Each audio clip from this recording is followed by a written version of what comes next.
l'info éco avec Capital. Le chiffre du jour, 300 €, c'est la somme qui vous attend si vous avez moins de 25 ans et que vous prévoyez de partir en vacances cet été.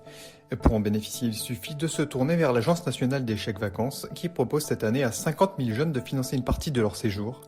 Le principe est simple, après avoir réservé un logement sur un site partenaire de l'organisme, vous pouvez obtenir un rabais allant jusqu'à 90% du montant de la location dans la limite de 300 €. Par exemple, si vous louez un appartement au soleil pour 250 € la semaine, en réalité, il ne vous en coûtera que 10% de ce montant, soit 25 €.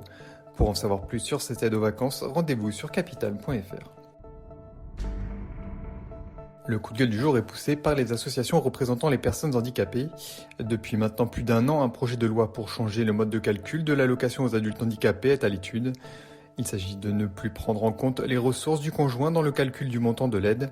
Mais alors que le texte est de retour à l'Assemblée nationale ce mercredi 9 juin, le gouvernement a déposé un amendement pour le modifier.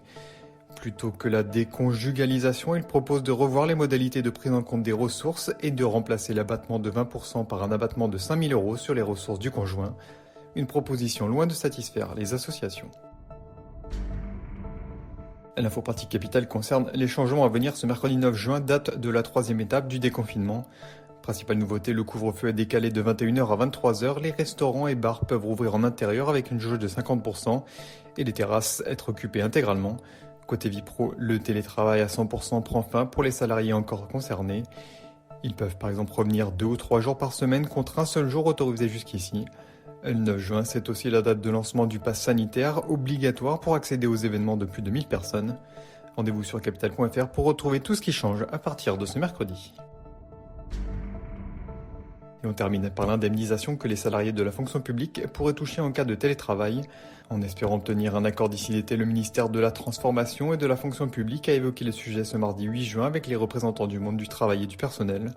Si cette indemnité devait être entérinée, elle serait de l'ordre de 10 € par mois et servirait de prise en charge des coûts liés au télétravail. Le ministère a précisé que le télétravail devra être exercé de manière significative et que le seuil de déclenchement doit être fixé à 35 jours par an. Les versements devraient lui se faire annuellement. Le gouvernement table sur une entrée en vigueur à la rentrée prochaine avec comme date évoquée le 1er septembre. C'était l'info éco avec Capital.